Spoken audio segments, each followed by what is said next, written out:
یعنی غیر ضروری چیزیں خریدتے رہنا۔ جی، دوسری طرف کنجوسی ہے۔ اسلام ان دونوں انتہاؤں کو رد کرتا ہے۔ میانہ روی، تاکہ تم پیسے کے غلام نہ بنو بلکہ پیسہ تمہارے قابو میں رہے۔ یہ ذہنی اور روحانی آزادی کا ایک ذریعہ ہے۔ اور پھر بڑے گناہوں سے بچنے کی تاکید ہے۔ جی، شرک، ناحق قتل اور زنا، یہ تینوں گناہ تو کسی بھی معاشرے کی بنیادیں ہلا دیتے ہیں۔ بالکل، شرک روحانی بنیاد کو ختم کرتا ہے، قتل معاشرتی امن کو، اور زنا خاندانی نظام کو تباہ کرتا ہے۔ جی، رحمان کے بندے ان بنیادی برائیوں سے اپنی اور معاشرے کی حفاظت کرتے ہیں۔ ان تمام خصوصیات کے بعد ان کی دعا کا ذکر ہے جو ان کی سوچ کی گہرائی کو ظاہر کرتی ہے۔ جی، وہ دعا کرتے ہیں کہ اے ہمارے رب، ہمیں ہماری بیویوں اور اولاد کی طرف سے آنکھوں کی ٹھنڈک عطا فرما، اور ہمیں پرہیزگاروں کا امام بنا دے۔ یہ دعا بہت دلچسپ ہے۔ وہ صرف اپنی اصلاح نہیں مانگ رہے، اپنی نسلوں کی بھی فکر کر رہے ہیں۔ جی، اور پرہیزگاروں کا امام بننے کی دعا کا مطلب کوئی عہدہ یا اولاد نہیں ہے۔ تو پھر کیا ہے؟ اس کا مطلب ہے کہ وہ نیکی میں اتنے آگے بڑھنا چاہتے ہیں کہ لوگ ان کی پیروی کریں، وہ دوسروں کے لیے ایک مثبت مثال بنے۔ یہ تو ایک مکمل پیکج ہے، لیکن انسان تو خطا کا پتلا ہے۔ کیا ہوگا اگر ان میں سے کوئی گناہ ہو جائے؟ جی، یہیں پر توبہ کا ذکر آتا ہے، جو امید کی ایک بڑی کرن ہے۔ اور وہ بہت ہی غیر معمولی بات ہے۔ بالکل، بتایا گیا ہے کہ جو شخص ان بڑے گناہوں کے بعد توبہ کر لے، ایمان لائے اور نیک عمل کرے تو اللہ ایسے لوگوں کی برائیوں کو نیکیوں میں بدل دے گا۔ ایک منٹ، یہ بات تو بہت گہری ہے۔ یعنی توبہ کرنے پر اللہ صرف گناہ مٹاتا نہیں بلکہ اس خالی جگہ پر ایک نیکی لکھ دیتا ہے۔ یہ تو میں نے پہلے کبھی اس طرح نہیں سوچا تھا۔ جی، آپ نے بالکل درست سمجھا۔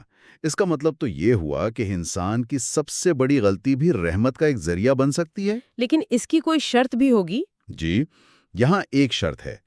توبہ صرف زبانی معافی مانگنا نہیں ہے، اس کی 3 شرائط ہیں: سچے دل سے توبہ، پھر ایمان پر مضبوطی، اور پھر نیک اعمال کے ذریعے اس کا ثبوت دینا۔ تو یہ ایک مکمل تبدیلی کا عمل ہے۔ جی، یہ ماضی پر شرمندگی، حال کی اصلاح اور مستقبل کے لیے ایک پختہ عزم کا نام ہے۔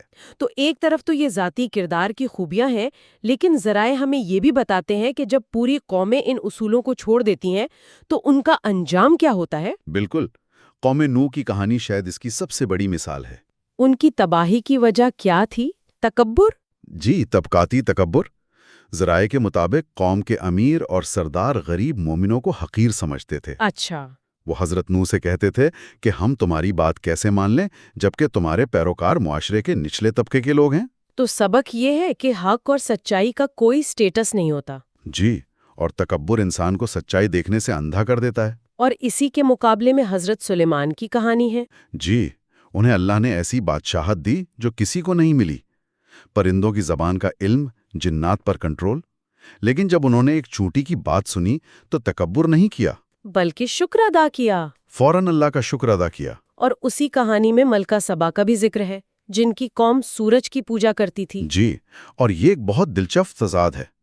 ایک طرف ملکہ سبا کی قوم مادی طور پر بہت ترقی یافتہ، لیکن روحانی طور پر گمراہ۔ جی، دوسری طرف حضرت سلیمان جن کے پاس بے مثال طاقت تھی لیکن وہ اسے اللہ کی نشانی سمجھتے تھے۔ اور انہوں نے حکمت کا استعمال کیا، فوج کشی نہیں کی۔ بالکل، انہوں نے ملکہ کا تخت منگوا کر اسے دکھایا اور اسے سوچنے پر مجبور کیا کہ اصل طاقت کا سرچشمہ کون ہے۔ یہ نرم طاقت کا ایک بہترین استعمال تھا۔ یعنی نعمتوں کا اصل امتحان یہ ہے کہ انسان انہیں پا کر شکر کرتا ہے یا تکبر۔ بالکل، نتیجہ سب کے سامنے ہے۔ ذرائع میں ایک اور بہت گہرا نکتہ یہ بھی ہے کہ اگر اللہ چاہتا تو آسمان سے ایسی نشانی اتارتا کہ سب کی گردنیں اس کے آگے جھک جاتی، لیکن ایسا نہیں کیا گیا۔ کیوں؟ اس کا تعلق انسان کو دیے گئے اختیار اور آزادی سے ہے۔ اللہ نے انسان کو عقل اور ارادے کی آزادی دی ہے تاکہ وہ خود انتخاب کرے۔ جی، تاکہ وہ خود نیکی اور بدی میں فرق کرے اور اپنے انتخاب سے خدا کو پائے۔ اگر کوئی زبردست نشانی آ جاتی تو پھر یہ امتحان ہی نہ رہتا۔ پھر تو ایمان لانا ایک مجبوری ہوتی، انتخاب نہ ہوتا۔ بالکل، اسی لیے آگے کہا گیا کہ کہہ دو کہ میرے رب کو تمہاری کیا پرواہ ہوتی اگر تم اسے نہ پکارتے۔ یہ دھمکی نہیں ہے، نہیں، یہ انسان کی قدر و قیمت کا اعلان ہے۔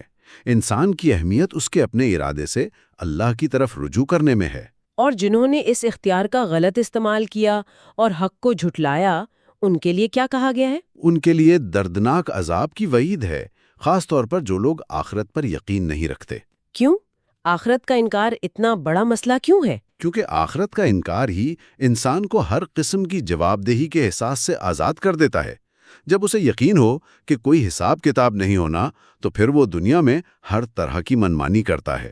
اور اس کے برعکس قرآن کو مومنوں کے لیے ہدایت اور خوشخبری قرار دیا گیا ہے۔ مومن کون ہے؟ ذرائع میں 3 بنیادی صفات کا ذکر ہے۔ وہ لوگ جو نماز قائم کرتے ہیں، زکوٰۃ دیتے ہیں اور آخرت پر پختہ یقین رکھتے ہیں۔ یہ تینوں چیزیں مل کر ایک مکمل تصویر بناتی ہیں۔ جی، نماز اللہ سے ذاتی تعلق، زکوٰۃ معاشرے کے لیے ذمہ داری اور آخرت پر یقین پورے طرز زندگی کی بنیاد ہے۔ تبصرہ بھی ہے، کہا گیا ہے کہ ان کی پیروی گمراہ لوگ کرتے ہیں، وہ ہر وادی میں پھٹکتے پھرتے ہیں اور وہ کہتے ہیں جو کرتے نہیں۔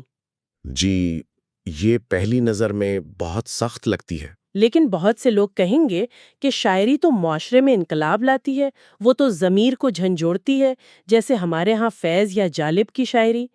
تو کیا یہاں ہر قسم کی شاعری کی مذمت ہے؟ آپ نے بہت اہم سوال اٹھایا۔ نہیں، یہاں ہر قسم کی شاعری کی مذمت نہیں ہے، اچھا، بلکہ اس آیت کے آخر میں استثناء بھی دیا گیا ہے کہ سوائے ان کے جو ایمان لائے، نیک عمل کیے۔ یہاں تنقید اس شاعری پر ہے جس میں قول و فعل کا تضاد ہو۔ اچھا، جو صرف الفاظ کا کھیل ہو۔ جی، جو حقیقت سے دور ہو اور جس کا مقصد محض خیالی دنیا بنانا ہو۔ آج کے دور میں آپ اسے پرفارمیٹو ایکٹیویزم سے تشبیہ دے سکتے ہیں۔ یعنی سوشل میڈیا پر دکھاوے کی نیکی۔ بالکل، وہ لوگ جو بڑی بڑی باتیں تو لکھتے ہیں لیکن ان کی اپنی زندگی اس کے بالکل برعکس ہوتی ہے۔ سمجھ گئی۔ تو یہ کلام پر نہیں بلکہ کلام کرنے والے کے کردار اور اس کی نیت پر تنقید ہے۔ جی اور آخر میں شکر گزاری کا اصول۔ جی، کہا گیا ہے کہ جو شکر کرتا ہے وہ اپنے ہی فائدے کے لیے کرتا ہے، اور جو ناشکری کرتا ہے تو میرا رب بے نیاز ہے۔ یہ مکمل طور پر ذاتی ذمہ داری کا اصول ہے۔ بالکل، اللہ کو ہمارے شکر کی کوئی ضرورت نہیں ہے۔ یہ بالکل ایسا ہے جیسے سورج کو فرق نہیں پڑتا کہ آپ دھوپ سینک رہے ہیں یا نہیں۔ لیکن دھوپ سیکنے کا فائدہ سراسر آپ کا ہے۔ جی، شکر گزاری بھی ایک ایسی ہی روحانی دھوپ ہے۔ جب ہم شکر کرتے ہیں تو ہم مثبت سوچتے ہیں، نعمتوں کی قدر کرتے ہیں اور نفسیاتی طور پر زیادہ پرسکون رہتے ہیں۔ تو آج ہم نے رحمان کے بندوں کی ایک مکمل تصویر دیکھی، قرآن کی اہمیت کو سمجھا، تکبر کے انجام کو جانا، اور یہ بھی سمجھا کہ اللہ نے ہمیں انتخاب کی جو آزادی دی ہے اس کی کتنی اہمیت ہے۔ ان تمام نکات کا مرکزی خیال یہی ہے کہ ایمان صرف چند عقائد کا نام نہیں، بلکہ ایک مکمل طرز زندگی ہے۔ یہ عاجزی، اعتدال، غور و فکر، ذمہ داری اور عملی اقدامات کا ایک خوبصورت امتزاج ہے۔ سامعین کے لیے ایک آخری سوچ چھوڑ کر جاتے ہیں۔ ذرائع میں حضرت صالح کی قوم کے بارے میں ذکر ہے کہ اس شہر میں 9 جتھے تھے جو زمین میں فساد مچاتے تھے اور اصلاح نہیں کرتے تھے۔ جی، یہ 9 کا عدد بہت مخصوص ہے۔ اس پر غور کیجیے گا کہ معاشرہ کتنا ہی بڑا کیوں نہ ہو، بگاڑ پیدا کرنے کے لیے بعض اوقات ایک چھوٹا سا منظم گروہ ہی کافی ہوتا ہے۔ خاص طور پر اگر وہ اصلاح کی ہر کوشش کی مخالفت کرے۔ یہ بات آج بھی اتنی ہی سچ ہے جتنی کل تھی۔